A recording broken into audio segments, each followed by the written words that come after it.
चित्तम, आत्मा चित्त है। यह सूत्र अति महत्वपूर्ण है। आत्मा चित्त है, यह सूत्र महत्वपूर्ण है। सागर में लहर दिखाई पड़ती है, लहर भी सागर है। लहर कितनी ही विक्षिप्त हो, लहर कितनी ही सतह पर हो, उसके भीतर भी अनंत सागर। क्षुद्र भी विराट को अपने में लिए, कण में भी परमात्मा छिपा है। तुम कितने ही पागल हो गए हो, तुम्हारा मन कितने ही उद्विग्न हो, कितने ही रोग, कितनी ही व्याधियों में तुम्हें घेरा हो, फिर भी तुम परमात्मा हो। इससे कोई भेद नहीं पड़ता कि तुम सोए हो, बेहोश हो। बेहोशी में भी परमात्मा ही तुम्हारे भीतर बेहोश, सोए हुए भी परमात्मा ही तुम्हारे भीतर सो रहा है। इससे कोई अंतर नहीं पड़ता कि तुमने बहुत पाप किए, बहुत पापों का विचार किया है। वे विचार भी परमात्मा ही तुम्हारे भीतर कर रहा है। वे पाप भी परमात्मा के माध्यम से ही हुए हैं। आत्मा चित्तम का अर्थ है कि तुम्हारा चित्त तुम्हारी आत्मा की ही एक परिणति है। ये बहुत महत्वपूर्ण है, समझ लें। अन्यथा तुम चित्त से लड़ना शुरू कर दोगे और जो भी चित्त से लड़ेगा वो हार जाएगा। विजय का मार्ग है चित्त को स्वीकार कर लेना कि वो भी परमात्मा का है। संघर्ष नहीं, व्यर्थ की, द्वंद्व की, द्वैत की स्थिति नहीं। लहर भी सागर है। इस प्रतीति के साथ ही मन की विकृतियां क्षीण होनी शुरू हो जाती। जिस दिन भी तुम समझ पाओगे कि क्षुद्र में विराट छिपा है, क्षुद्र की क्षुद्रता खोनी शुरू हो जाएगी। उसकी सीमा तुम्हारी मानी हुई है। छोटे से कण की भी कोई सीमा नहीं, वो भी असीम का ही भाग। सीमा तुम्हारी आंखों के कारण दिखाई पड़ती। जैसे ही तुम देख पाओगे कि सीमा में भी असीम छिपा है, सीमा खो जाएगी। ये जीवन की गहनतम प्रतीति है कि जिस दिन भी व्यक्ति अपने चित्त में भी परमात्मा को देखने लगता है, अपनी बुराई में भी उसी को देखता है, अपने भटकन में भी उसके ही चरण चिन्हों को पाता है, उसी दिन से भटकन बंद हो जाती। भटकन का अर्थ है कि तुमने अपने को परमात्मा से अलग माना है। उस अलगपन में ही तुम्हारा सारा पाप है, तुम्हारी सारी विकृति। तुमने अपने को भिन्न माना है, वही तुम्हारा अहंकार है। और ये बड़े आश्चर्य की बात है कि अहंकार के संबंध में पापी और पुण्यात्मा में रत्ती भर भी भेद नहीं होता।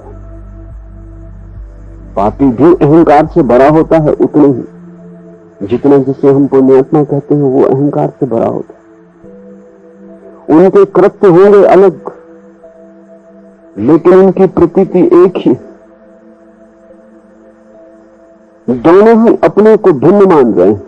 एक अपने को बुरा मान रहा है, एक अपने को भला मान रहा है, लेकिन दोनों अपने को भिन्न मान रहे हैं। और जब तक तुम भिन्न मानोगे तब तक तुम भिन्न बने रहोगे। भिन्न तुम हो नहीं, तुम्हारी मान्यता ने ही तुम्हें संकीर्ण किया है, तुम्हारी धारणा ने ही तुम्हें बांधा है।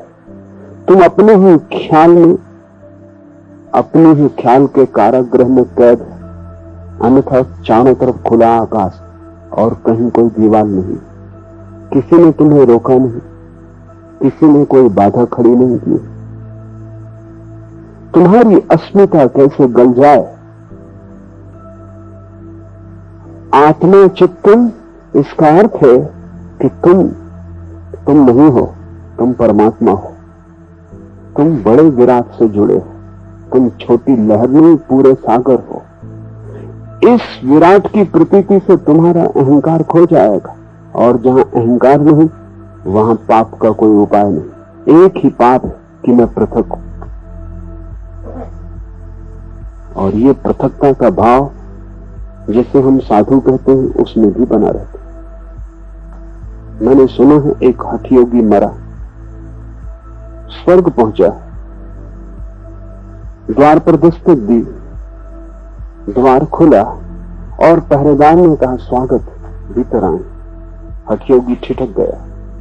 उसने कहा अगर ऐसा स्वर्ग में सभी का स्वागत हो रहा है, क्योंकि न तुमने पूछा पता ठिकाना, न तुमने पूछा कृत्य, न तुमने पूछा कौन हो, क्या किया, पुण्य की पाप, कुछ भी पूछा नहीं, और सीधा अगर इस तरह स्वागत है ऐरे गहरे नत्थु खैरों का, तो ये स्वर्ग मेरे लिए नहीं।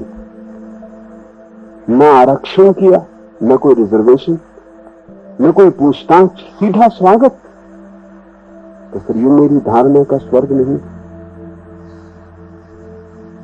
ये अहंकार पुण्य से भरा है, पाप से नहीं।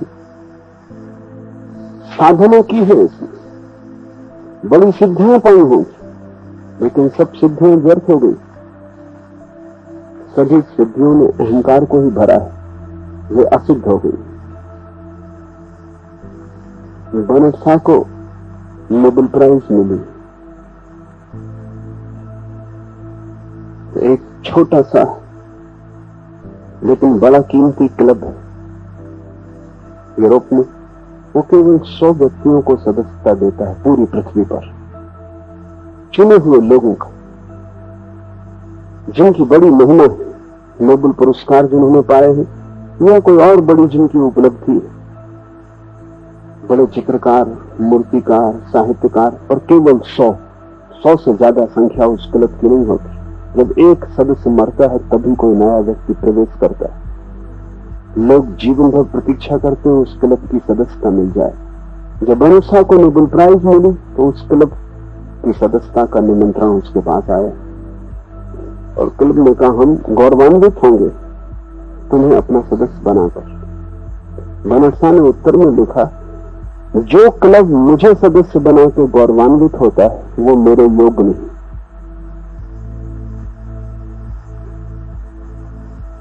वो मुझसे कुछ नहीं चाहे। मैं उस क्लब का सदस्य बनना चाहूंगा जो मुझे सदस्य बनाने को राजी न हो। अहंकार हमेशा दुर्गम को खोजता है, कठिन को खोजता है, और जीवन बिल्कुल सरल है, इसलिए अहंकार जीवन से वंचित रह जाता है। और परमात्मा से सरल कुछ भी नहीं, इसलिए अहंकार उस द्वार पर जाता ही नहीं। वो द्वार खुला ही हुआ है, वहां स्वागत है ही। बिना पूछे कि तुम कौन हो। अगर परमात्मा के द्वार पर भी पूछा जाता हो कि तुम कौन हो, तब होगा स्वागत, तो वो द्वार सांसारिक हो गया। तुम उस द्वार पर ही खड़े हो। अगर तुमने पीठ की है तो अपने ही कारण, द्वार ने तुम्हें तिरस्कार नहीं किया है। तुम अगर आंख बंद किए हो और द्वार तुम्हें नहीं दिखता तो अपने ही कारण, अन्यथा द्वार सदा खुला है और निमंत्रण सदा तुम्हारे लिए, स्वागत सदा वहां लिखा है। आत्मा चित्तम, इसका अर्थ है कि तुम अपने को पृथक मत मानना, कितने ही बुरे तुम हो। इसका यह अर्थ नहीं है कि तुम अपनी बुराई किए चले जाना। इसका यह अर्थ नहीं कि तुम बुरे बने रहना, तुम बने ही न रह सकोगे। मनुष्य कहते हैं कि व्यक्ति वैसा ही हो जाता है जैसा वो स्वयं को मानता है। मान्यता ही धीरे धीरे जीवन बन जाती। मनुष्य कहते हैं कि अगर आदमी बुरा भी हो तो भी उसे बुरा मत कहना, क्योंकि बुरा कहने से, बार बार पुनरुक्त करने से कि तुम बुरे हो, ये मंत्र बन जाता है। और अगर सब तरफ सभी लोग दोहराते हैं कि तुम बुरे हो, तो वो व्यक्ति भी भीतर दोहराने लगता है कि मैं बुरा हूं। न केवल वो दोहराता है, बल्कि जो सबकी अपेक्षा है उसको सिद्ध करने की कोशिश भी करता है। धीरे धीरे बुराई में आबद्ध हो जाता है। शायद धर्म की जगत में खोज करने वाले लोग इस सत्य को बहुत पहले पहचान लिए थे। उन्होंने तुम्हें जीवन की परम सत्ता को मंत्र बनाने को कहा है। आत्मा चित्तम, तुम परमात्मा हो, तुम्हारी आत्मा ही तुम्हारा मन। ये बड़ी से बड़ी बात है जो तुम्हारे संबंध में कही जा सकती है। और अगर ये तुम्हारा मंत्र बन जाए और ये तुम्हारे जीवन में ओतप्रोत हो जाए, तुम्हारे रोए रोए में समा जाए इसकी झनकार, तो तुम धीरे धीरे पाओगे जो तुमने सोचा वो तुम होने लगे। जो तुमने ढूंढा भीतर वो तुम्हारे जीवन में आना शुरू हो गया है। धर्म की शुरुआत तुम नहीं हो, परमात्मा है, इस सूत्र से होती है। माना तुम सोए हो, मानो कि तुम बहुत अर्थों में बुरे हो, मानो कि बहुत भूल चूक तुमने की, लेकिन उससे तुम्हारे स्वभाव में कोई भी फर्क नहीं पड़ता। निर्मलता तुम्हारा स्वभाव है। तुम कितने ही बुरा किए हो, इस बात का स्मरण आ जाए कि मैं परमात्मा हूं, सब बुराई कट जाएगी।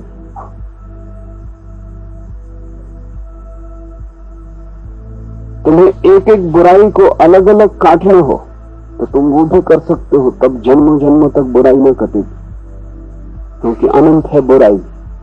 और एक एक बुराई को जो काटने चलेगा वो कभी भी काट ना पाएगा, क्योंकि जब तुम एक बुराई काटते हो तब तुम 10 बुराइयां पैदा भी कर रहे हो। एक बुराई काटते हो, 99 बुराई तो तुम्हारे भीतर मौजूद है। वो तुम्हारी एक भलाई को भी रंग देंगे, उसे भी बुरा कर देंगे। इसलिए तुम पुण्य भी करते हो तो वो भी पाप जैसा हो जाता है। तुम अमृत भी छूते हो तो जहर हो जाता है, क्योंकि शेष सब बुराइयां उस पर टूट पड़ती हैं। तुम मंदिर भी बनाओ क्योंकि उससे विनम्रता नहीं आती, उससे अहंकार भरता है। और अहंकार के बड़े सूक्ष्म रास्ते, व्यर्थ से भी अहंकार भरता है। मुल्ला नसरुद्दीन के पास एक कुत्ता था। न उस कुत्ते की कोई नस्ल का ठिकाना था, न कोई ढंढोल, देखने में बस शक्ल कमजोर, हर समय डरा हुआ, भयभीत, पैर झुके हुए, शरीर दुर्बल, लेकिन नसरुद्दीन उसकी भी तारीफ आंका करता था। मैंने उससे पूछा, कुछ इस कुत्ते के संबंध में बताओगी? नसरुद्दीन ने कहा, नाम उसने रखा था उसका अडोल्फ हिटलर। नसरुद्दीन ने कहा, हिटलर की नस्ल का भला कोई ठीक ठीक पता ना हो, लेकिन बड़ा कीमती जानवर है, और एक अजनबी कदम नहीं रख सकता घर के आसपास बिना हमें खबर हुए। हिटलर फौरन खबर देता। मैंने पूछा, क्या करता है तुम्हारा हिटलर? क्योंकि उसे देख के संदेह होता था कि वो कुछ कर सकेगा। भौंकता है, चिल्लाता है, चीखता है, काटता है, क्या करता है? नसरुद्दीन ने कहा, ये नहीं, जब भी कोई अजनबी आता है हिटलर फौरन हमारे बिस्तर के नीचे आके छिप जाता है। ऐसा कभी नहीं होता कि अजनबी आ जाए और हमें पता न हो, मगर उसका भी गुण गौरव। तुम्हारा अहंकार मुल्ला नसरुद्दीन के हिटलर जैसा है। न तो नस्ल का कोई पता, तुम्हें पता है तुम्हारा अहंकार कहां से पैदा हुआ? जो है ही नहीं वो पैदा कैसे होगा? वो भ्रांति, उसकी नस्ल का कोई पता नहीं हो सकता। तुम तो परमात्मा से पैदा हुए, तुम्हारा अहंकार कहां से पैदा हुआ? तो तुमने ही निर्मित कर लिया है। और कभी तुमने अपने अहंकार को गौर से देखा कि भला नाम तुम अडोल्फ हिटलर रख लिए हो? सभी सोचते हैं, लेकिन उसके पैर बिल्कुल झुके, दिनहीन, बड़े से बड़ा अहंकार भी दीनहीन होता है। क्यों? क्योंकि बड़े से बड़ा अहंकार भी नपुंसक होता है। उसमें कोई ऊर्जा तो होती नहीं, ऊर्जा तो आत्मा की है। ऊर्जा का स्रोत अलग है। इसलिए अहंकार को 24 घंटे संभालना पड़ता है। वो अपने पैर पर खड़ा भी नहीं रह सकता, उसे और पैर हमें उधार देने पड़ते। कभी पद से हम सहारा देते हैं, कभी धन से सहारा देते हैं, कभी पुण्य से सहारा देते हैं, कुछ न बने तो पाप से सहारा देते हैं। कारागृह में जाके देखो, वहां लोग अपने पापों की झूठी चर्चा करते हैं जो उन्होंने कभी किए ही नहीं। जिसने एक आदमी को मारा वो कहता है कि मैंने सैकड़ों का सफाया कर दिया। क्योंकि कारागृह में अहंकार के बड़े होने का वही उपाय है। छोटे मोटे कैदी, छोटे मोटे आदमी, वहां बड़े कैदी जिन्होंने काफी उपद्रव किए, जिन पर एक आध धारा में मुकदमा चला है, उनकी कोई कीमत?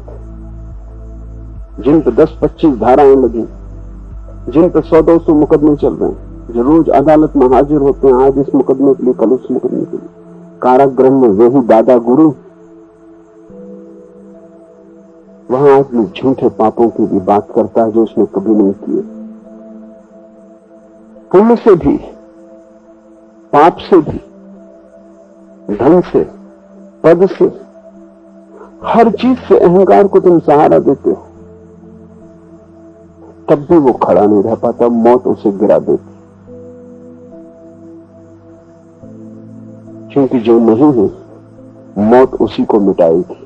जो है उसके मिटने का कोई भी उपाय नहीं।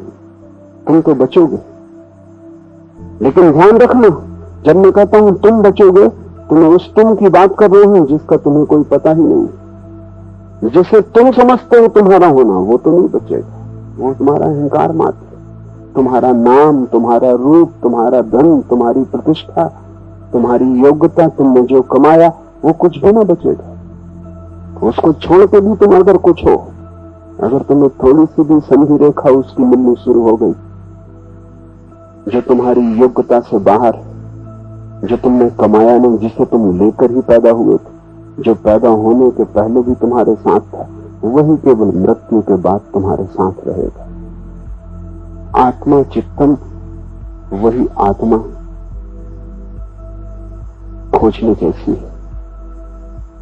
तुम्हारे चित्त में भी उसकी किरण है, अन्यथा चित्त भी नहीं चल सकेगा।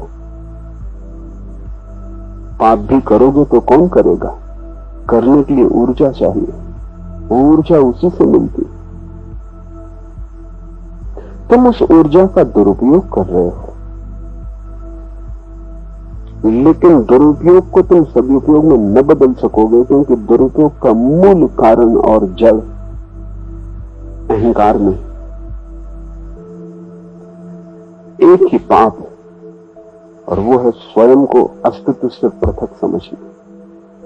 फिर सभी पाप उसके पीछे छाया की तरह चले आते। एक ही पुण्य, अस्तित्व के साथ स्वयं को एक समझ लेना, लहर सागर के साथ एक हो जाए।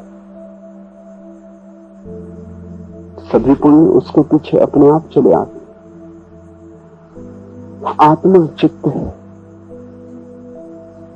कला आदि तत्वों का अविवेक ही माया है। फिर माया क्या है? फिर इस चित्त पर अंधकार क्यों है? अगर आत्मा ही चित्त है तो कला आदि तत्वों का अविवेक। तुम्हें पता नहीं कि कौन तुम्हारे भीतर करता है, कौन है असली कलाकार भीतर तुम्हारे, कौन है मौलिक तत्व, उसका तुम्हें पता नहीं। और जिसे तुम समझ रहे हो कि ये कर रहा है, वो है ही नहीं। ना कुछ को पकड़ के तुम जी रहे हो, इसीलिए परेशान। पूरी जिंदगी दौड़ धूप के भी परेशानी नहीं मिटती, सिर्फ बढ़ती। और पूरी जिंदगी श्रम करके भी आनंद की एक बूंद भी नहीं मिलती, सिर्फ दुख के पहाड़ बड़े हो जाते। फिर भी आदमी आखिरी दम तक व्यर्थ के पीछे दौड़ता रहता है। आखिर व्यर्थ में इतना रस क्यों है? समझने की कोशिश करें। व्यर्थ की एक खूबी, एक आदमी ने एक नया बंगला खरीदा,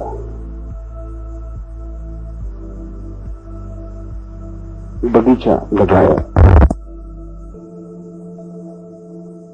फूल के बीज डाले, पौधे भी आने शुरू हुए, लेकिन साथ साथ घास पात भी उगा।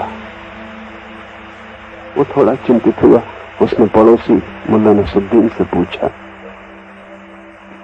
कि कैसे पहचाना जाए कि क्या घास पात है और क्या असली पौधा है।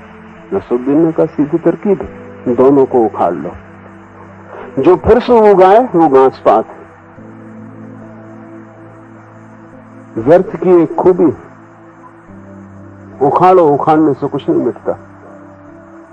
उखाड़ने में सार्थक तो खो जाएगा, व्यर्थ फिर उगाएगा। सार्थक को बो,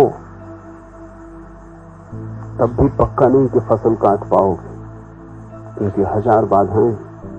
व्यर्थ को बो ही मत, तो भी फसल काटोगे। उखाड़ उखाड़ के फेंको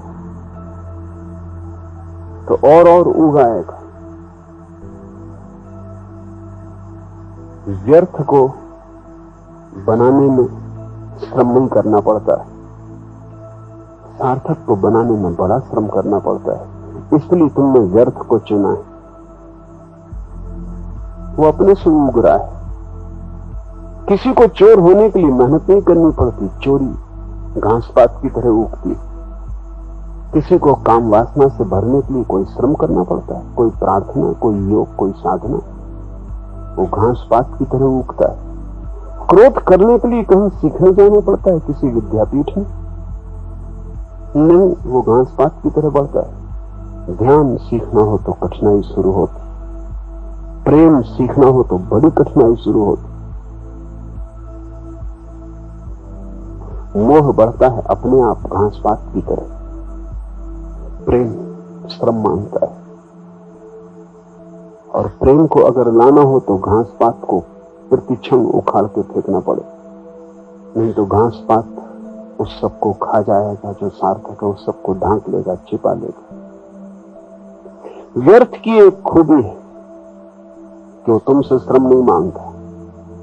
तुम आलसी बने रहो, वो अपने आप बढ़ता है। वो तुम्हें मृत्यु के आखिरी क्षण तक पकड़े रहेगा। साधक का अर्थ है जिसने सार्थक की खोज शुरू की। सार्थक को पाना यात्रा है, पर्वत की तरफ, ऊंचाई की तरफ।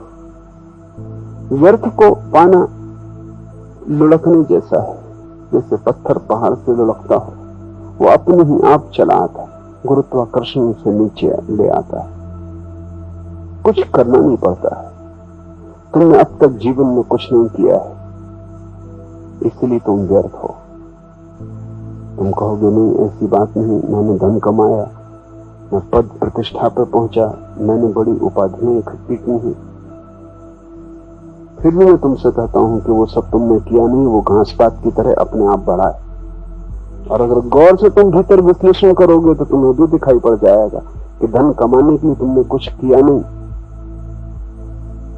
धन की आकांक्षा घास पात की तरह तुम्हारे भीतर थी, वो बढ़ गई। तुम उखाड़ के भी फेंको तो भी बढ़ जाती। तुमने घर बनाने के लिए कुछ किया नहीं, वो वासना तुम्हारे भीतर घास पात की तरह बढ़ी, वो मृत्यु के आखिरी क्षण तक तुम्हें पकड़ी रहेगी। साधक का अर्थ है जो सत्य को समझ जाए कि जो अपने आप बढ़ रहा है वो व्यर्थ ही होगा, मुझे कुछ बोना पड़ेगा। मैंने सुना है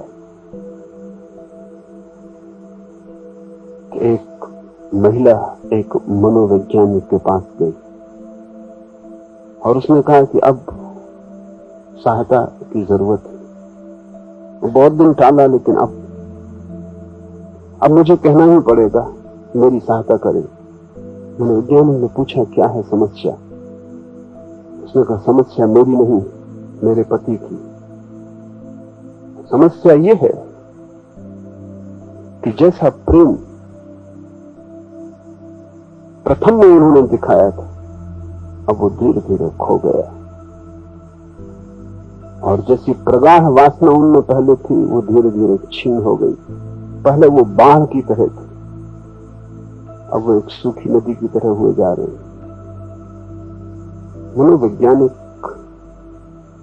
भीतर से तो हंसना चाहा, लेकिन बाहर उसने गंभीरता रखी, व्यवसायिक की गंभीरता, और उसने पूछा, लेकिन आपकी उम्र क्या है? उस महिला ने कहा, बस केवल 72 वर्ष। और तुम्हारे पति की उम्र? उसने कहा, बस केवल 86 वर्ष।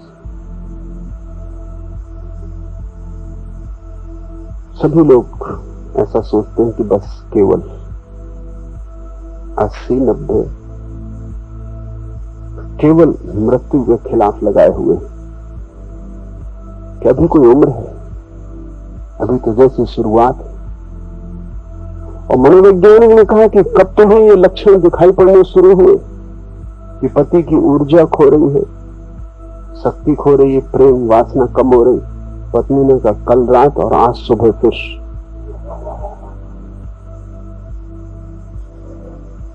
अंतिम मरते क्षण तक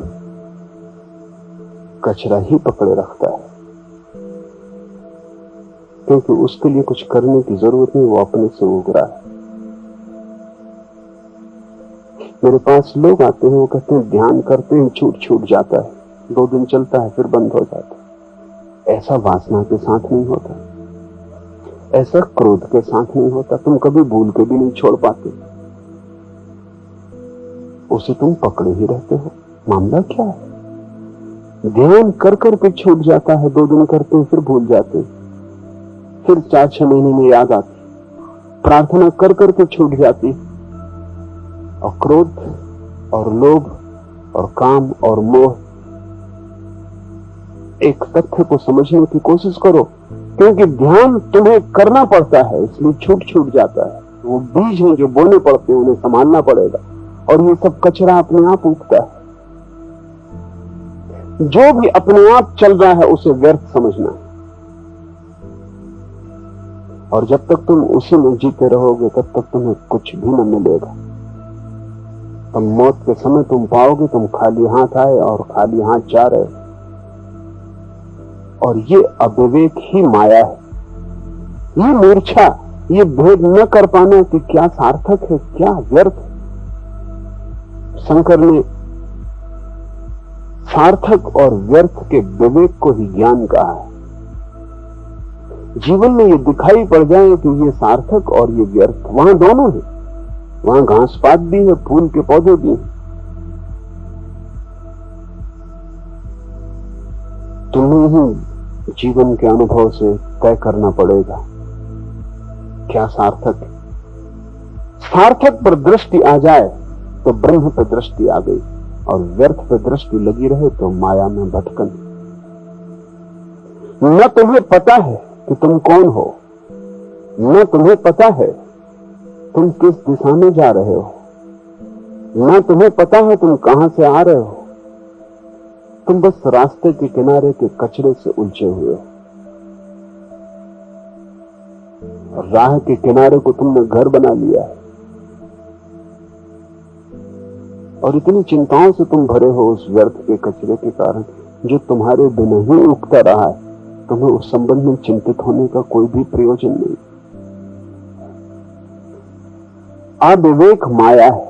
अविवेक का अर्थ है भेद न कर पाना, डिस्क्रिमिनेशन का अभाव, ये तय न कर पाना कि क्या हीरा है और क्या पत्थर है। जीवन के जौहरी बनना होगा। जीवन के जौहरी बनने से ही विवेक पैदा होता है। तुम्हारे पास जीवन है और तुम खोजो, और इसको मैं खोज की कसौटी कहता हूं कि जो अपने आप चल रहा है उसे तुम व्यर्थ जानना, और जो तुम्हारे चलने से भी नहीं चलता है उसे तुम सार्थक जानना। ये कसौटी है। और जिस दिन तुम्हारे जीवन में वो चलने लगे जिसे तुम चलाना चाहते थे और जिसका चलना मुश्किल था, उस दिन समझना कि फूल आएंगे। और जिस दिन उसका उगना बंद हो जाए जो अपने आप उगता था, समझना माया समाप्त हुई। मोह आवरण से युक्त योगी को सिद्धियां तो फलित हो जाती हैं, लेकिन आत्मज्ञान नहीं होता।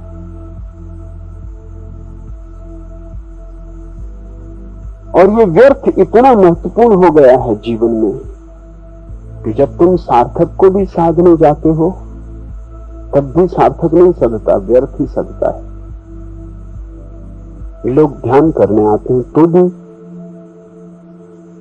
उनकी आकांक्षा को समझने की कोशिश करो तो बड़ी हैरानी होती है। ध्यान से भी वो व्यर्थ को ही मांगते हैं।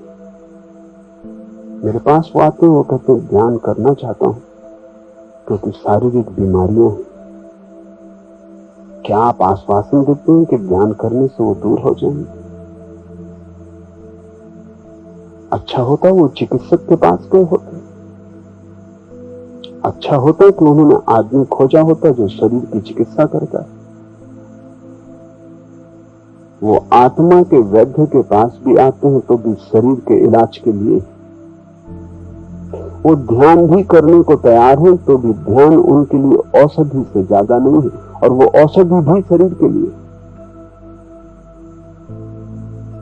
मेरे पास लोग आते हैं, वो कहते हैं कि बड़ी कठिनाई में जीवन जा रहा है, धन की असुविधा है, क्या ध्यान करने से सब ठीक हो जाए? ये मोह का आवरण इतना घना है कि तुम अगर अमृत को भी खोजते हो तो जहर के लिए। बड़ी हैरानी की बात। तुम चाहते तो अमृत हो, लेकिन उससे आत्महत्या करना चाहते। अब अमृत से कोई आत्महत्या नहीं होती। अमृत पिया कि तुम अमर हो जाओगे,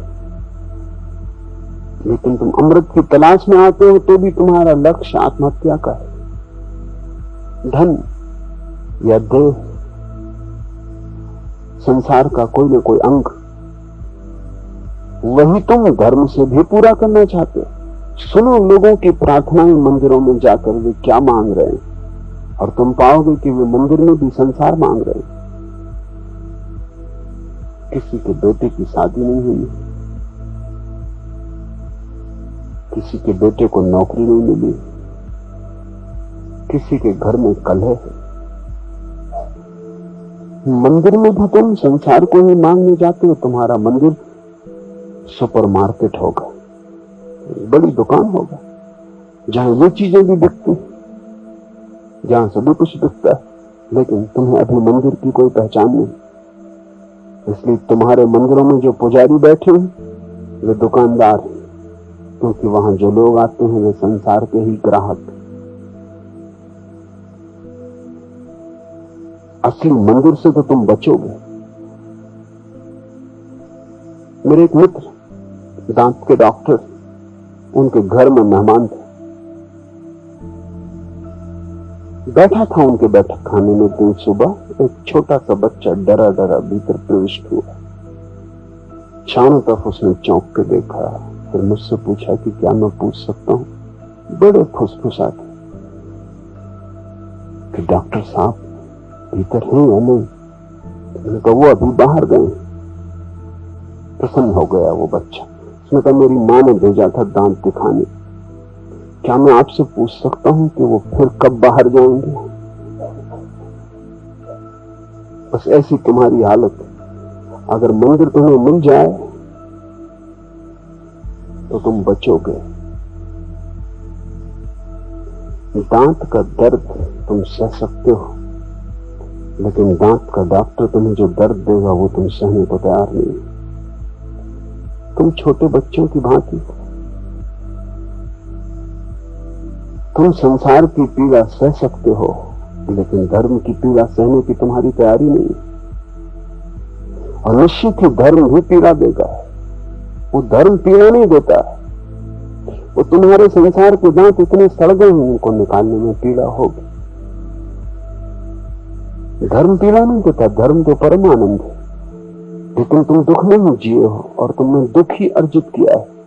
तुम्हारे सब दांत पीड़ा से भर गए हैं, उनको खींचने में कष्ट होगा। तुम इतने डरते हो उनको खींचे जाने से कि तुम राजी हो उनकी पीड़ा और जहर को झेलने को। उससे तुम विषाक्त हुए जा रहे हो, तुम्हारा सारा जीवन गलित हुआ जा रहा है, लेकिन तुम इस दुख से परिचित हो। आदमी परिचित दुख को झेलने को राजी होता, अपरिचित सुख से भी भय लगता है। ये दांत भी तुम्हारे हैं, ये दर्द भी तुम्हारा है, इससे तुम जन्मों जन्मों से परिचित हो, लेकिन तुम्हें पता नहीं कि अगर ये दांत निकल जाए,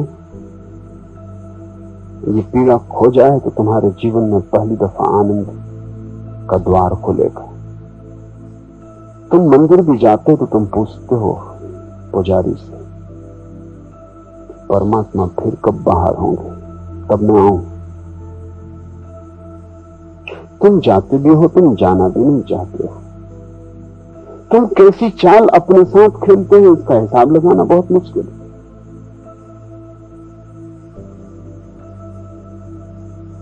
निरंतर तुम्हें देख के, तुम्हारी समस्याओं को देख के मैं इस नतीजे पर पहुंचा हूं कि तुम्हारी एक ही मात्र समस्या है कि तुम ठीक से यूं नहीं समझ पा रहे हो कि तुम क्या करना चाहते हो। ध्यान करना चाहते हो, ये भी पक्का नहीं। फिर ध्यान नहीं होता तो तुम परेशान होते हो, लेकिन जो करने का तुम्हारा पक्का ही नहीं है वो तुम पूरे पूरे भाव से करोगे नहीं, आधे आधे भाव से करोगे। और आधे आधे भाव से जीवन में कुछ भी नहीं होता। व्यर्थ तो बिना भाव के भी चलता है, उसमें तुम्हें कुछ भी लगाने की जरूरत नहीं, उसकी अपनी ही गति है। लेकिन सार्थक में जीवन को डालना पड़ता है, दांव पर लगाना होता है।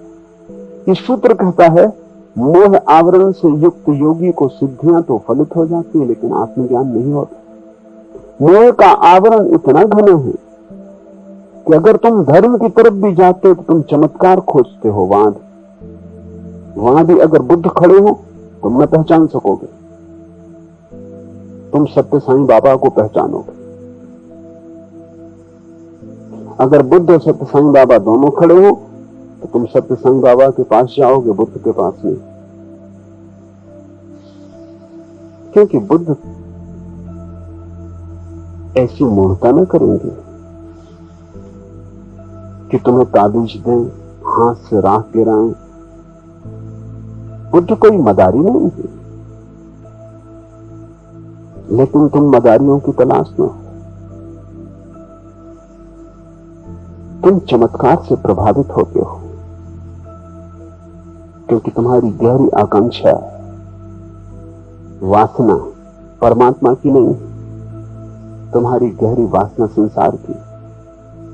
जहां तुम चमत्कार देखते हो वहां लगता है कि यहां कोई गुरु है, यहां आशा बंधती है कि वासना पूरी होगी। जो गुरु हाथ से ताबीज निकाल सकता है वो चाहे तो कोहनूर भी निकाल सकता है। बस गुरु के चरणों में सेवा में लग जाने की जरूरत है। आज नहीं कल कोहनूर भी निकलेगा। क्या फर्क पड़ता है, गुरु को ताबीज निकाला, कोहनूर भी निकल सकता है। कोहनूर की तुम्हारी आकांक्षा है। कोहनूर के लिए छोटे छोटे लोग ही नहीं, बड़े से बड़े लोग भी चोर होने को तैयार है।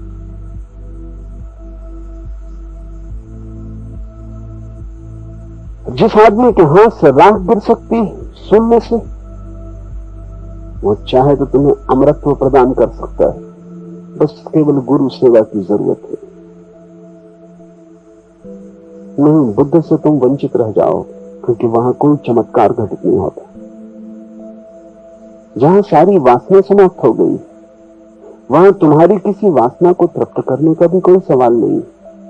बुद्ध के पास तो महानतम चमत्कार, आखिरी चमत्कार घटित होता है। निर्वासना का प्रकाश है वहां, लेकिन तुम्हारी वासना से भरी आंखें वो न देख पाएंगी। बुद्ध को तुम तभी देख पाओगे, तभी समझ पाओगे, उनके चरणों में तुम तभी झुक पाओगे जब सच में ही संसार की व्यर्थता तुम्हें दिखाई पड़ गई हो, मोह का आवरण टूट गया हो। मोह एक नशा है। जैसे नशे में डूबा हुआ कोई आदमी चलता है, डगमगाता है, पक्का पता भी नहीं कहां जा रहा है, क्यों जा रहा है, चलता है बेहोशी में। ऐसे तुम चलते रहे हो। कितना ही तुम संभालो अपने पैरों को, इससे कोई फर्क नहीं पड़ता। सभी शराबी संभालने की कोशिश करें। तुम अपने को भला धोखा दे लो, दूसरों को कोई धोखा नहीं हो पाता। सभी शराबी कोशिश करते हैं कि वो नशे में नहीं। वो जितनी कोशिश करते हैं उतना ही प्रकट होता है। और ये मोह नशा है। और जब मैं कहता हूं मोह नशा है तो बिल्कुल रासायनिक अर्थों में कहता हूं कि मोह नशा है। मोह की अवस्था में तुम्हारा पूरा शरीर नशीले द्रव्यों से भर जाता है। वैज्ञानिक अर्थों में भी जब तुम किसी एक स्त्री के प्रेम में गिरते हो तो तुम्हारा पूरे शरीर का खून विशेष रासायनिक द्रव्यों से भर जाता है। वे द्रव्य वही जो भंग में, गांजे में, एलएसडी में। इसलिए स्त्री जिसके तुम प्रेम में पड़ गए हो वो स्त्री अलौकिक दिखाई पड़ने लगती, वो इस पृथ्वी की नहीं मालूम होती।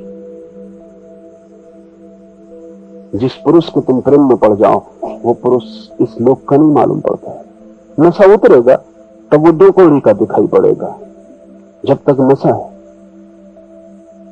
इसलिए तुम्हारा कोई भी प्रेम स्थायी नहीं हो सकता, क्योंकि नशे की अवस्था में किया गया है। वो मोह का एक रूप है। होश में नहीं हुआ है, वो बेहोशी में हुआ है। इसलिए हम प्रेम को अंधा कहते हैं। प्रेम अंधा नहीं, मोह अंधा है। हम भूल से मोह को प्रेम समझते हैं। प्रेम तो आंख, उससे बड़ी कोई आंख नहीं। प्रेम की आंख से तो परमात्मा दिखाई पड़ जाता है इस संसार में छिपा हुआ। मोह अंधा है। जहां कुछ भी नहीं है वहां सब कुछ दिखाई पड़ता है। मोह एक सपना है। और जिनको हम योगी कहते हैं वो भी इस मोह से ग्रस्त होते हैं। सिद्धियां तो हल हो जाती हैं, वे कुछ शक्तियां तो पा लेते हैं। शक्तियां पानी कठिन नहीं। दूसरे के मन के विचार पढ़े जा सकते हैं, थोड़ा ही उपाय करने की जरूरत है। दूसरे के विचार प्रभावित किए जा सकते हैं, थोड़ा ही उपाय करने की जरूरत है। आदमी आए, तुम बता सकते हो कि तुम्हारे मन में क्या ख्याल है, थोड़े ही उपाय करने की जरूरत है। विज्ञान है, धर्म का इससे कुछ लेना देना नहीं। मन को पढ़ने का विज्ञान है, जैसे किताब को पढ़ने का विज्ञान। जो अपढ़ है वो तुम्हें किताब को पढ़ के देख के बहुत हैरान होता है, क्या चमत्कार हो रहा है। जहां कुछ भी नहीं दिखाई पड़ता, उस काले धब्बे हैं, वहां से तुम ऐसा आनंद ले रहे हो कविता का, उपनिषद का, वेद का, मंत्र मुग्ध हो रहे हो। अपढ़ देख के हैरान हो रहे हो। मुल्ला नसरुद्दीन के गांव में वो अकेला ही पढ़ा लिखा आदमी था। और जब अकेला ही कोई पढ़ा लिखा आदमी हो तो पक्का नहीं कि वो पढ़ा लिखा है भी कि नहीं, क्योंकि कौन पता लगाए। गांव में जिसको भी चिट्ठी वगैरह लिखवानी होती वो नसरुद्दीन के पास आता, वो चिट्ठी लिख देता था। एक दिन एक बुढ़िया आई, उसने कहा कि चिट्ठी लिख दो नसरुद्दीन। नसरुद्दीन ने कहा अभी मैं लिख सकूंगा, मेरे पैर में बहुत दर्द है। बुढ़िया ने कहा हद हो गई, पैर के दर्द से चिट्ठी लिखने का संबंध क्या। नसरुद्दीन ने कहा उस विस्तार में मत जाओ, लेकिन मैं कहता हूं कि पैर में दर्द है, मैं चिट्ठी ना लिखूंगा। बुढ़िया भी जिद्दी थी, उसने कहा मैं बिना जाने जाऊंगी नहीं, क्योंकि मैं बेपढ़ ही लिखी हूं। लेकिन ये मैंने कभी सुना नहीं कि पैर के दर्द से चिट्ठी लिखने का क्या संबंध। नसरुद्दीन ने कहा तू नहीं मानती तो मैं बता दूं। फिर पढ़ने दूसरे गांव तक कौन जाएगा, वो मुझे को जाना पड़ता है। मेरी लिखी चिट्ठी मैं ही पढ़ सकता हूं।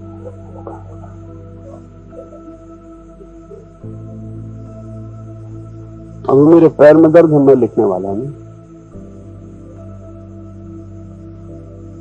गैर पढ़ा लिखा आदमी किताब में खोए आदमी को देख के चमत्कृत होता है, लेकिन पढ़ना सीखा जा सकता है, उसकी कला है।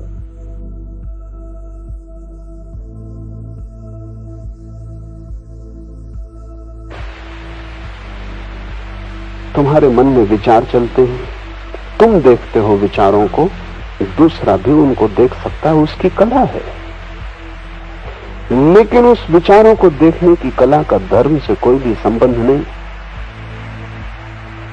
न किताब को पढ़ने की कला से धर्म का कोई संबंध है, न दूसरे के मन को पढ़ने की कला से धर्म का कोई संबंध है।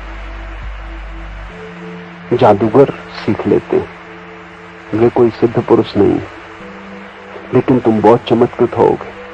तुम गए किसी साधु के पास और उसने कहा कि आओ, तुम्हारा नाम लिया, तुम्हारे गांव का पता बताया और कहा कि तुम्हारे घर के बगल में एक नीम का झाड़, तुम दीवाने हो गए। लेकिन साधु को नीम के झाड़ से क्या लेना, तुम्हारे गांव से क्या लेना, तुम्हारे नाम से क्या मतलब? साधु तो वो है जिसे पता चल गया है कि किसी का कोई नाम नहीं, रूप नहीं, किसी का कोई गांव नहीं। ये गांव, नाम, रूप सब संसार के हिस्से हैं। तुम संसारी हो। वो साधु भी तुम्हें प्रभावित कर रहा है क्योंकि वो तुमसे गहरे संसार में, उसने और भी कला सीख ली, तुम्हारे बिना बताए वो बोलता है।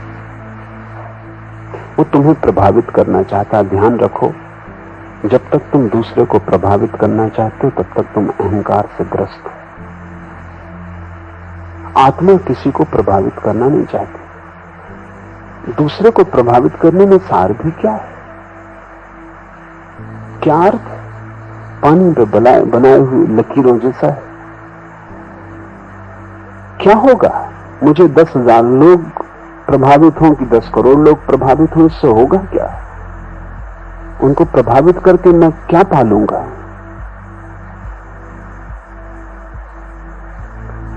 अज्ञानियों की भीड़ को प्रभावित करने की इतनी उत्सुकता अज्ञान की खबर देती है।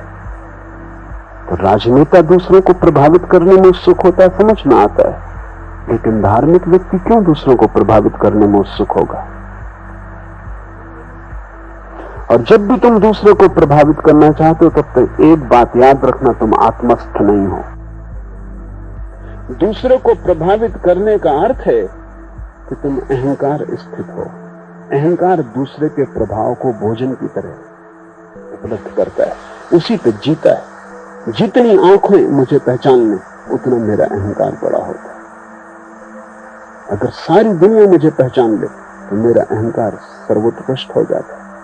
कोई मुझे ना पहचाने, गांव से निकलूं, सड़क से गुजरूं, कोई देखे ना, कोई रिकॉग्निशन नहीं, कोई प्रतिज्ञा नहीं, किसी की आंख में झलक ना आए, लोग ऐसा जैसे कि मैं हूं ही नहीं, बस वहां अहंकार को चोट है।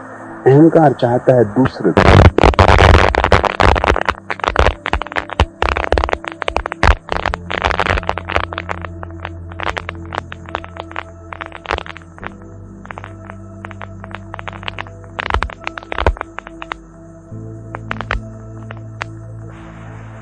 दूसरे को प्रभावित करने का अर्थ है कि तुम अहंकार स्थित हो।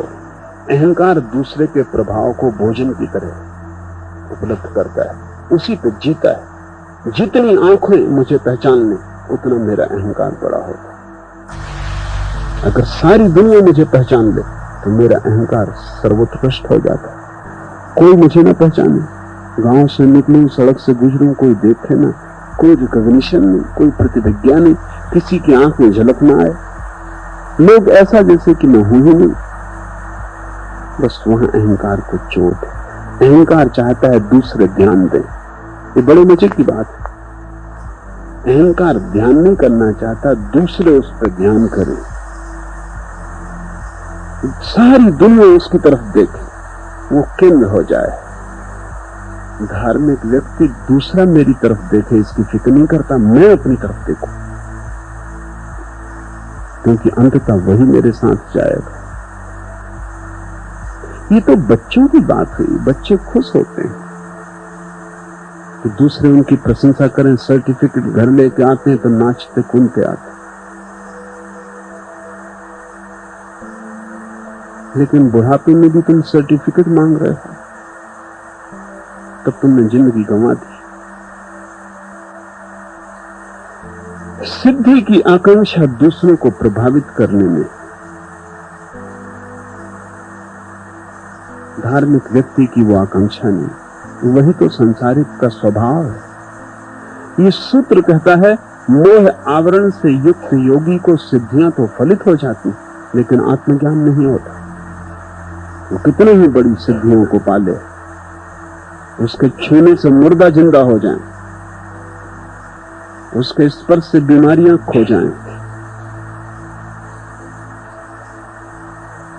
वो पानी को छू दे और औषधि हो जाए, लेकिन उससे आत्मज्ञान का कोई भी संबंध नहीं। सच तो स्थिति उल्टी है। जितना ही वो व्यक्ति सिद्धियों से भरता जाता है, उतना ही आत्मज्ञान से दूर होता जाता है। क्योंकि जैसे जैसे अहंकार भरता है, वैसे वैसे आत्मा खाली होती है, और जैसे जैसे अहंकार खाली होता है, वैसे वैसे आत्मा भरती है। तुम दोनों को साथ ही साथ न भर पाओगे। दूसरे को प्रभावित करने की आकांक्षा छोड़ दो, अन्यथा योग भी भ्रष्ट हो जाएगा। तब तुम योग भी साधोगे, वो भी राजनीति होगी, धर्म नहीं। और राजनीति एक जाल है। फिर इन के इन प्रकार आदमी दूसरे को प्रभावित करना चाहता है, फिर सीधे और गलत रास्ते से भी प्रभावित करना चाहता है। लेकिन प्रभावित तुम करना है इसलिए चाहते हो, तुम दूसरे का शोषण करना चाहते हो। मैंने सुना है, चुनाव हो रहे थे और एक संध्या 3 आदमी हवालात में बंद किए गए। अंधेरा था, तीनों ने अंधेरे में एक दूसरे को परिचय दिया।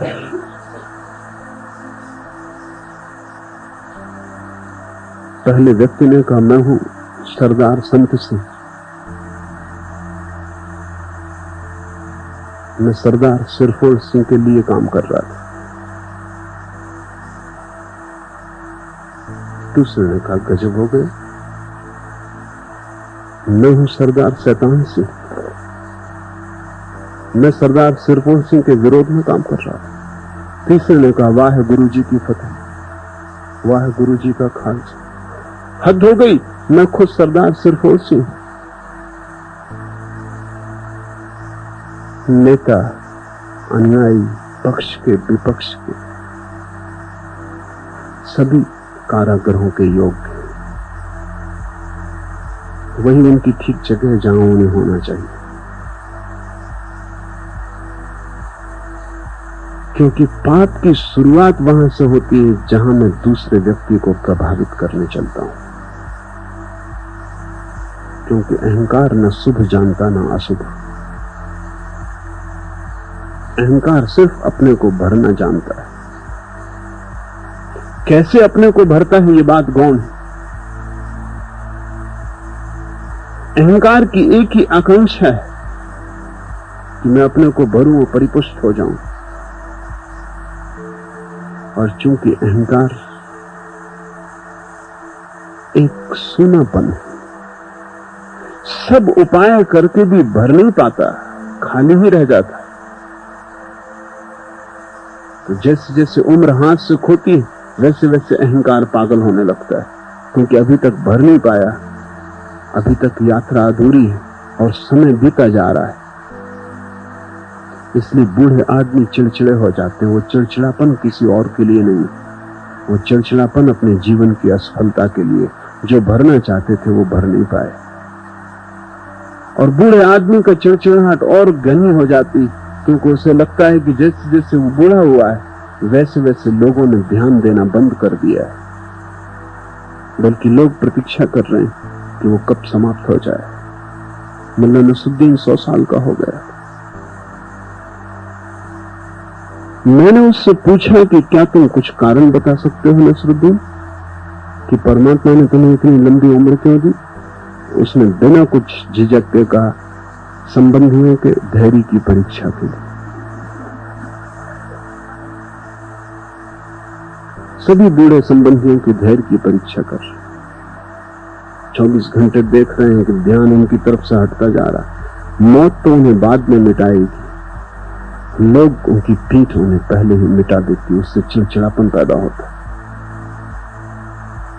तुम सोच भी नहीं सकते कि निक्सन का चिड़चिड़ापन अभी कैसा होगा। सब पीठ हो गई जिनके चेहरे थे। जो अपने थे वो पराये हो गए, जो मित्र थे वो शत्रु हो गए। जिन्होंने सहारे दिए थे उन्होंने सहारे छीन लिए, सब ध्यान हट गया। निक्सन अस्वस्थ है, बेचैन है, परेशान है। जो भी आदमी जाता है निक्सन के पास, उससे वो पहली बात ये पूछते कि मैंने जो किया वो ठीक किया, लोग मेरे संबंध में क्या कह रहे। अभी आदमी शिखर पर था, अभी आदमी खाई में पड़ा है। ये शिखर और खाई किस बात की थी? ये आदमी तो वही जो कल था, पत्थर था, वही आदमी अभी भी है। सिर्फ अहंकार शिखर पे था, अब खाई में। आत्मा तो जहां की था। काश इस आदमी को उसकी याद आ जाए जिसका न कोई शिखर होता, न कोई खाई होती, न कोई हार होती, न जीत होती। जिसको लोग देखें तो ठीक, न देखें तो ठीक, जिसमें कोई फर्क नहीं पड़ता, जो एक रस। उस एक रस्ता का अनुभव तुम्हें तभी होगा जब तुम लोगों का ध्यान मांगना बंद कर दो। ये भिखमंगापन बंद करो। सिद्धियों से क्या होगा? लोग तुम्हें चमत्कारी कहेंगे, लाखों की भीड़ इकट्ठी होगी, लेकिन लाखों मूढ़ों को इकट्ठा करके क्या सिद्ध होता है कि तुम इन लाखों मूढ़ों के ध्यान के केंद्र हो? तुम महामूढ़ हो।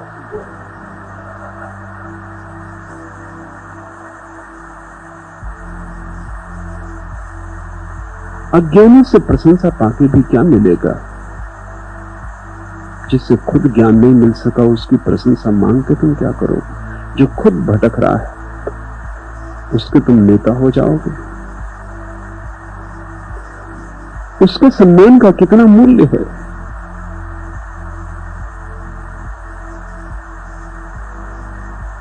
सुना है मैंने, सूफी फकीर हुआ फरीद, वो जब बोलता था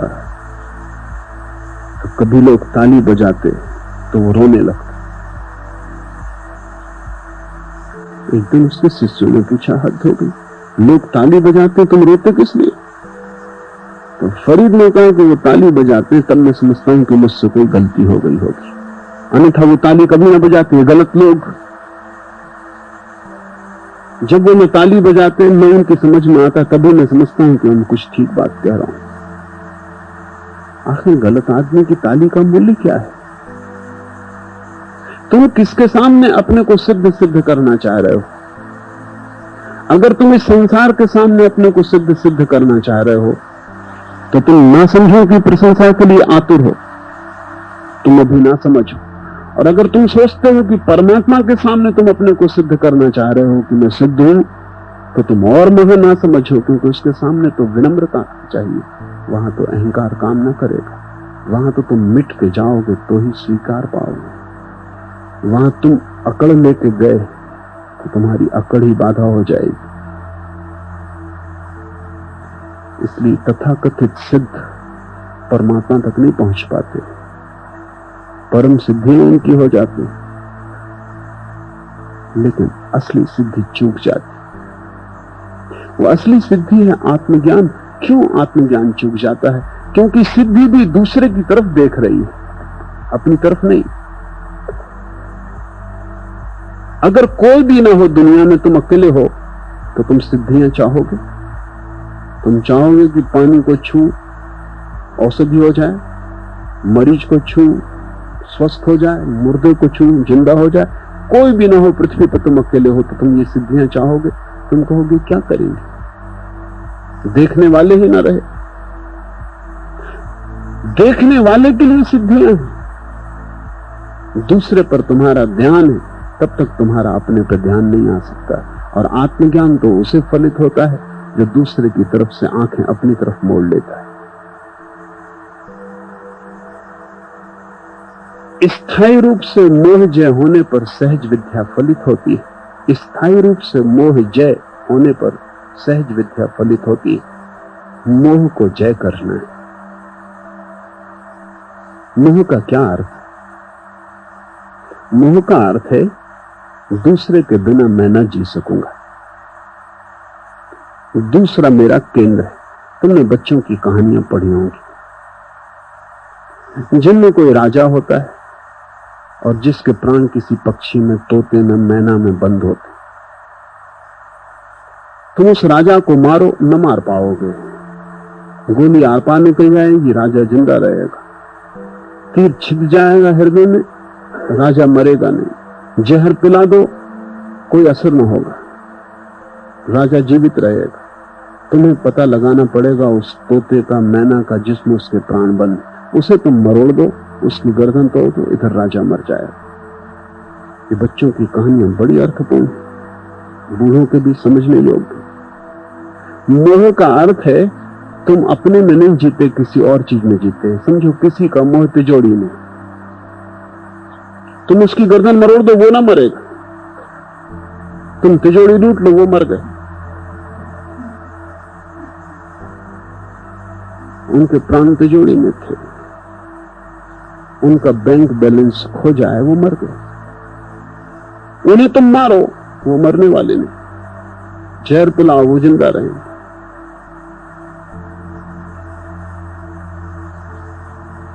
मोह का अर्थ है तुमने अपने प्राण अपने से हटा के कहीं और रख दिए।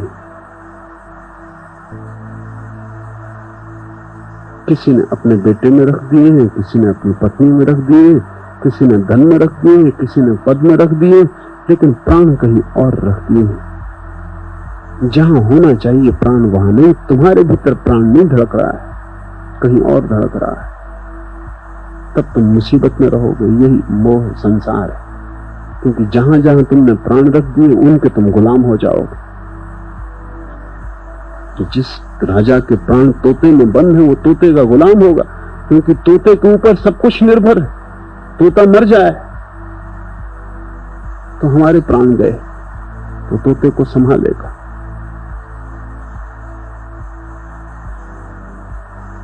मैंने सुना है एक सम्राट एक बार एक ज्योतिषी पर बहुत नाराज हो गया, क्योंकि ज्योतिषी ने उसके प्रधानमंत्री की भविष्यवाणी की और कहा कि ये कल मर जाएगा। और कल प्रधानमंत्री मर भी गया। राजा बहुत चिंतित हुआ और उसे ये शक भी पकड़ा कि ये भी हो सकता है कि ये प्रधानमंत्री इसके कहने के कारण मर गया। इस पे भाव इतना गहरा हो गया, इसकी बात का प्रभाव इतना हो गया कि मर गया। और अभी झंझट का आदमी, ये अगर मुझसे भी कह दे कि कल तुम मर जाओगे तो बचना बहुत मुश्किल, क्योंकि खुद ही इस पे प्रभाव पड़ेगा मुझ पर। उसने ज्योतिषी को कारागृह में डाल दिया। ज्योतिषी ने पूछा कि क्यों? सम्राट ने कहा कि तुम खतरनाक हो। मुझे लगता है कि ये भविष्यवाणी के कारण नहीं मरा, मरने वाला था इसलिए नहीं मरा। तुमने कहा, ये बात उसके मन में बैठ गई, वो सम्मोहित हो गया और मर गया।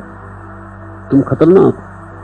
और ज्योतिषी ने कहा, इसके पहले कि तुम मुझे कारागृह में डालो, मैं एक बात तुम्हें बता दूं, तुम्हारा भविष्य भी मैंने निकाला हुआ है। सम्राट ने बहुत चाहा कि वो भविष्य न सुने, लेकिन ज्योतिषी बोल ही गया। सम्राट ने कहा चुप, लेकिन ज्योतिषी ने कहा चुप रहने का कोई उपाय नहीं। जिस दिन मैं मरूंगा उसके 3 दिन बाद तुम मरोगे। बस अब मुसीबत हो गई। उस ज्योतिषी को महल में रखना पड़ा।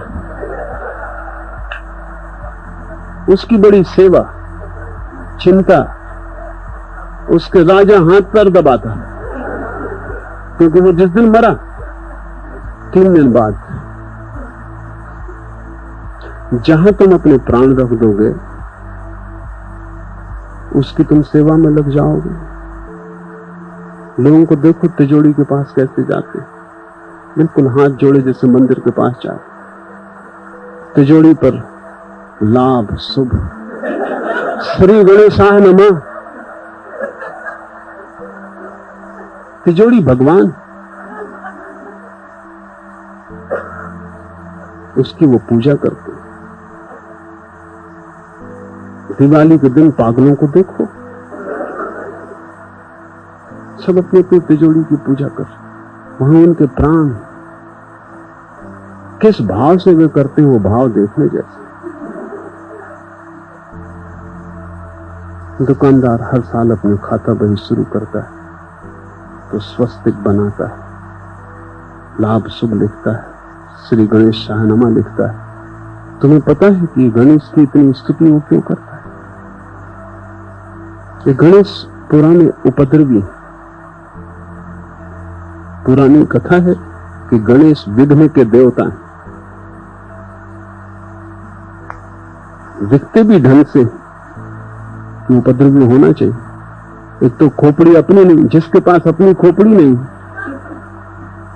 वो आदमी पागल है। उससे तुम कुछ भी असंभव वो कर सकता है। ढंग ढोल उनका देखो, संदिग्ध, चूहे पर सवार।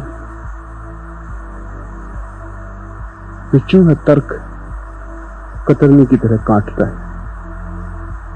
तर्क कभी भी भरोसे योग्य नहीं। तर्क जहां भी जाएगा वहां विघ्न उपस्थित करेगा। जिसके जीवन में तर्क घुस जाएगा उसके जीवन में उपद्रव आ जाएंगे, अराजकता आ जाएगी, सब शांति खो जाएगी। तो गणेश पुराने देवता हैं विघ्न के। जहां भी कहीं कुछ शुभ हो रहा हो वो मौजूद हो जाते थे। तो लोग उनसे डरने लगे। डरने के कारण पहले उनको हाथ जोड़ लेते हैं कि आप कृपा करके आप कृपा रखना, बाकी हम सब संभाल लेंगे। और धीरे धीरे हालत ऐसी हो गई कि जो देवता विघ्न का था लोग उसको मंगल का देवता मानने लगे। पर वो भूल गए कहानी, वो उनका हाथ जोड़ना ठीक ही, यहां मत आना, इस तरफ कृपा दृष्टि रखना।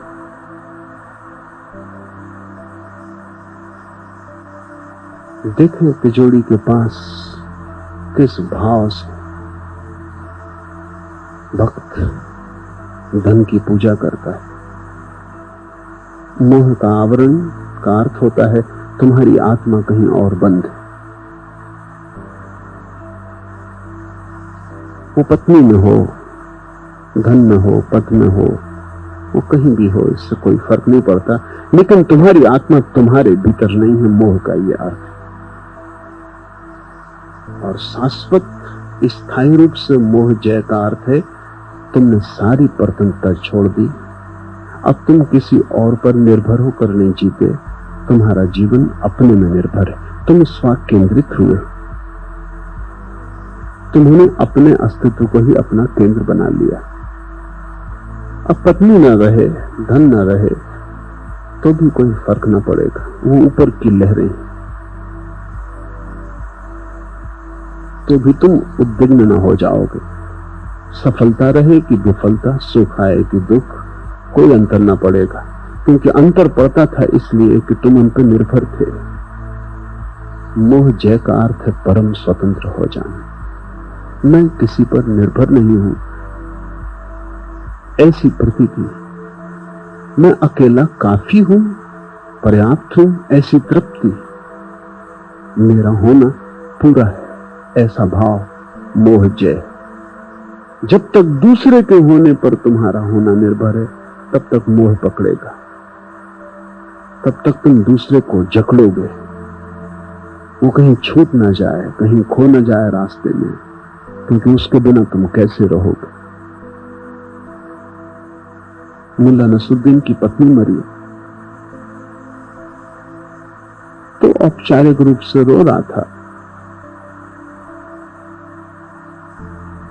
लेकिन मुल्ला नसरुद्दीन का एक मित्र था, वो बहुत ही ज्यादा शोरगुल मचाकर रो रहा, छाती पीट रहा, आंसू बहा रहा। मुल्ला नसरुद्दीन से भी ना रहा गया, उसने कहा कि मेरे भाई मत इतना शोरगुल कर, मैं फिर शादी करूंगा, तू इतना ज्यादा दुखी मत हो। वो मित्र जो थे मुल्ला नसरुद्दीन की पत्नी के प्रेमी थे। मुल्ला नसरुद्दीन के प्राण वहां न थे, लेकिन उनके प्राण वहां थे। उसने ठीक ही कहा कि तू इतना शोरगुल मत कर, मैं फिर शादी करूंगा। कौन सी चीज तुम्हें रुलाती है वही तुम्हारा मोह है। कौन सी चीज के खो जाने से तुम अभाव अनुभव करते हो वही तुम्हारा मोह है। सोचना कौन सी चीज खो जाए तो तुम एकदम दिनहीन हो जाओगे, वही तुम्हारे मोह का बिंदु है। और इसके पहले कि वो खोए तुम उस पर अपनी पकड़ छोड़ना, क्योंकि वो खोएगी। इस संसार में कोई भी चीज स्थिर नहीं, न मित्रता, न प्रेम, कोई भी चीज स्थिर नहीं है। यहाँ सब बदलता हुआ है। संसार का स्वभाव प्रतिक्षण परिवर्तन, एक बहाव है, नदी की तरह बह रहा है। यहाँ कुछ भी ठहरा हुआ नहीं। तुम लाख उपाय करो तो भी कुछ ठहरा हुआ नहीं हो सकता। तुम्हारे उपाय के कारण ही तुम परेशान हो। जो सदा चल रहा है उसको तुम ठहराना चाहते हो, जो बह रहा है तुम उसे रोकना चाहते हो, जमाना चाहते हो, वो जमने वाला नहीं, वो उसका स्वभाव नहीं। परिवर्तन संसार है और वहां तुम चाहते हो कुछ स्थायी सहारा मिल जाए, वो नहीं मिलता। इसलिए तुम प्रतिपल दुखी हो, हर क्षण तुम्हारे सहारे खो जाते। एक बात खोजने की चेष्टा करना कि कौन सी चीजें हैं जो खो जाएं तो तुम दुखी होगे। इसके पहले कि वे खो तुम अपनी पकड़ हटाना शुरू कर देना। ये मोह जय का उपाय है। पीड़ा होगी, लेकिन ये पीड़ा झेलने जैसी ये तपस्या है। कुछ छोड़ के भाग जाने की जरूरत नहीं। तुम अपनी पत्नी को छोड़ के हिमालय भाग जाना, तुम जहां हो वहीं रहना, लेकिन पत्नी पर निर्भरता को धीरे धीरे काटते जाना। कोई जरूरत नहीं कि पत्नी को इससे दुख दो, पत्नी को पता भी नहीं चलेगा, कोई कारण भी नहीं पता चलाने का किसी को। जिसने कहा है तुम्हारा बायां हाथ क्या करता है दाएं को पता न चले, तो ही तुम ठीक ठीक साधक हो। क्योंकि दूसरे को पता चलाने की इच्छा भी अहंकार की इच्छा है। तुम पता चलाना चाहते हो दूसरे को कि देखो पत्नी को छोड़ दिया, हिमालय जा रहे हैं, कितना महान कार्य कर लिया। कुछ भी महान कार्य नहीं। कोई भी पति से पूछो, सभी पति हिमालय जाना चाहते, नहीं जा पाते, ये दूसरी बात है। इसमें कुछ मुल्ला नसरुद्दीन एक दिन पहुंचा गांव के पागलखाने और उसने द्वार खटखटाया। सुपरिंटेंडेंट ने दरवाजा खोला और कहा क्या मामला है। उसने कहा कि क्या कोई आदमी पागलखाने से भाग गया। सुपरिंटेंडेंट ने कहा तुम्हें इससे क्या मतलब, और क्या तुमने किसी को भागते देखा। उसने कहा कि नहीं, मेरी पत्नी को लेकर कोई आदमी भाग गया। तो मैंने सोचा जरूर कोई पागलखाने से छूट गया, क्योंकि हम खुद ही छूटना चाह रहे थे, वो अपने हाथ से आ फंसा।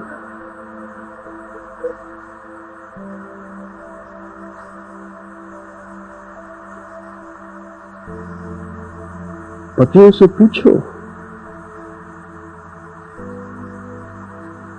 संसार में जो खड़ा है उसके दुख का कोई अंत नहीं है।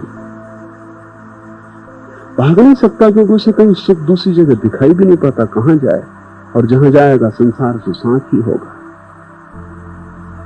और फिर बड़ी आकांक्षाओं से इस जगह को उसने बनाया है, और अब इतने बनाने के बाद तोड़ना मुश्किल है।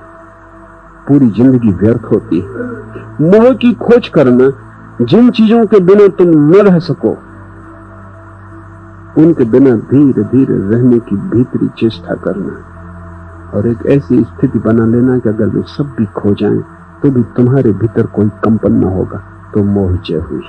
और ये हो सकता है, ये हुआ है, एक को हुआ है, सभी को हो सकता है।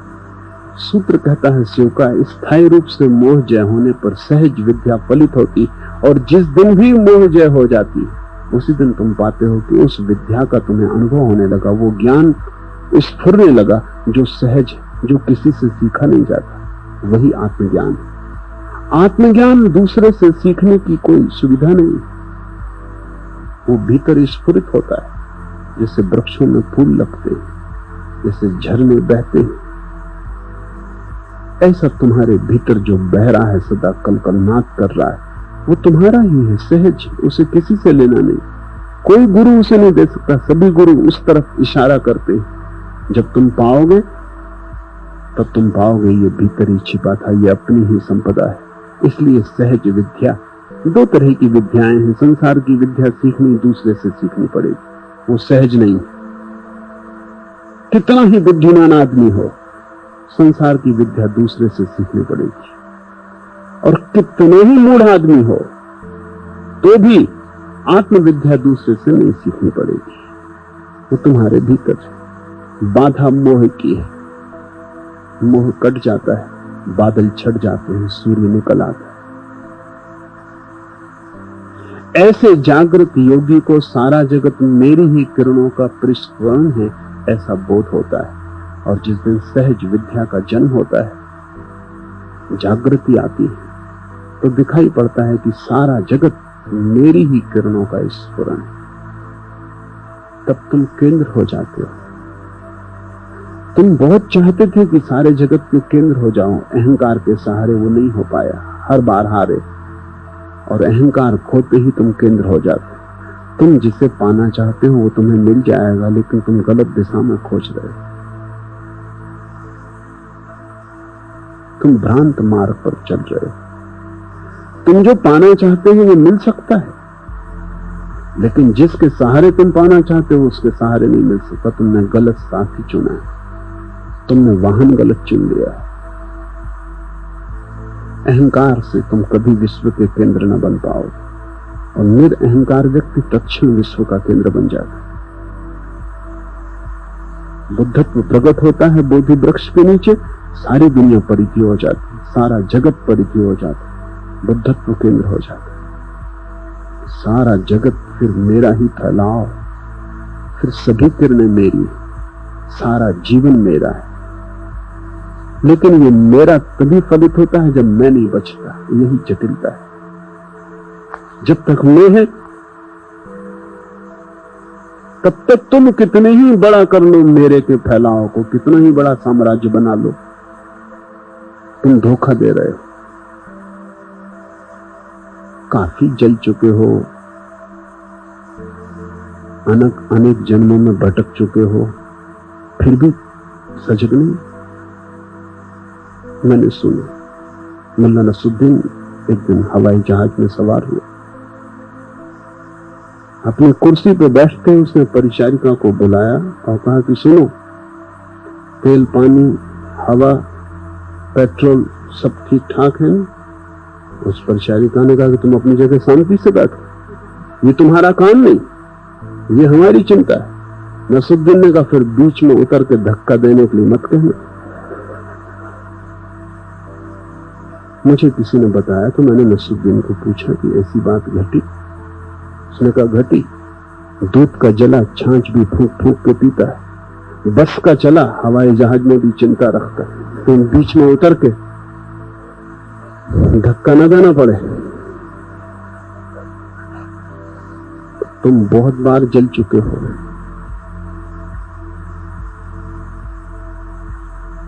छाछ को भी फूंक फूंक के पीना तो दूर, तुमने भी दूध को भी फूंक फूंक के पीना नहीं सीखा। जीवन की बड़ी से बड़ी दुविधा यही है कि हम अनुभव से सीख नहीं पाते। लोग कहते हैं कि अनुभव से हम सीखते हैं, दिखाई नहीं पड़ता। कोई अनुभव से सीखता हुआ दिखाई नहीं पड़ता। फिर तुम वही भूलें करते हो। नई भी करो तो भी कुछ कुशलता है, नई भी करो तो कुछ जीवन में गति हो, प्रौढ़ता है। वही भूलें बार बार करते हो, पुनरुक्ति करते हो। चित्त एक वर्तुल है, तुम उसी में घूमते रहते हो चाक की तरह, और वो चाक चलता है तुम्हारी मोह से। मोह को तोड़ो, चाक रुक जाएगा। चाक के रुकते ही तुम पाओगे तुम केंद्र हो। तुम्हें केंद्र बनने की जरूरत नहीं है, तुम हो। तुम्हें परमात्मा बनने की आवश्यकता नहीं है, तुम हो ही। इसलिए वो विद्या सहज। ऐसे जागृत योगी को सारा जगत मेरी ही किरणों का स्फुरण है ऐसा बोध होता है। और इस बोध का परम आनंद, इस बोध में परम अमृत, इस बोध के आते ही तुम्हारे जीवन से सारा अंधकार खो जाता, सारा दुख, सारी चिंता। तुम एक हर्षोन मात से भर जाते। एक मस्ती, एक गीत का जन्म होता है तुम्हारे जीवन में। तुम्हारी श्वास श्वास पुलकित हो जाती, सुगंधित हो जाती किसी अज्ञात के स्रोत से। वो सहज विद्या है, कोई शास्त्र उसे सिखा नहीं सकता, कोई गुरु उसे सिखा नहीं सकता, लेकिन गुरु तुम्हें बाधाएं हटाने में सहयोगी हो सकता है। इस बात को ठीक से ख्याल में ले लेना। उस परम विद्या को सीखने का कोई उपाय नहीं, लेकिन उस परम विद्या के मार्ग में जो जो बाधाएं हैं उनको दूर करने का उपाय सीखना पड़ता है। ध्यान से वो परम संपदा नहीं मिलेगी, ध्यान से केवल दरवाजे की चाबी मिलेगी, ध्यान से केवल दरवाजा खुलेगा। वो परम संपदा तुम्हारे भीतर, तुम ही हो वह तत्वमसि, वह ब्रह्म तुम ही हो। सब उपाय बाधाएं हटाने के लिए, मार्ग के पत्थर हट जाएं।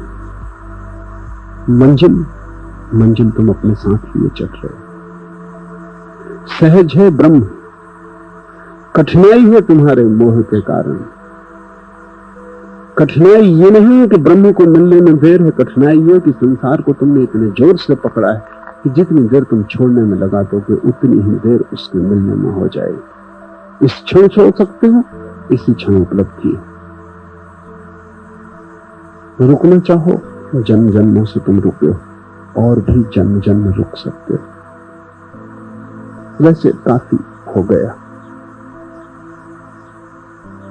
जरूरत से ज्यादा रुक लिए, अब और रुकना जरा भी अर्थपूर्ण नहीं। समय पक गया है और संसार के वृक्ष से तुम्हें गिर जाना चाहिए। और डरो मत कि वृक्ष से गिरेंगे तो खो जाएंगे, खो जाओगे, लेकिन तुम्हारा जो व्यर्थ है वही खोए, जो सार्थक है वो अनंत गुना होकर उपलब्ध हो जाता। आज इतना ही।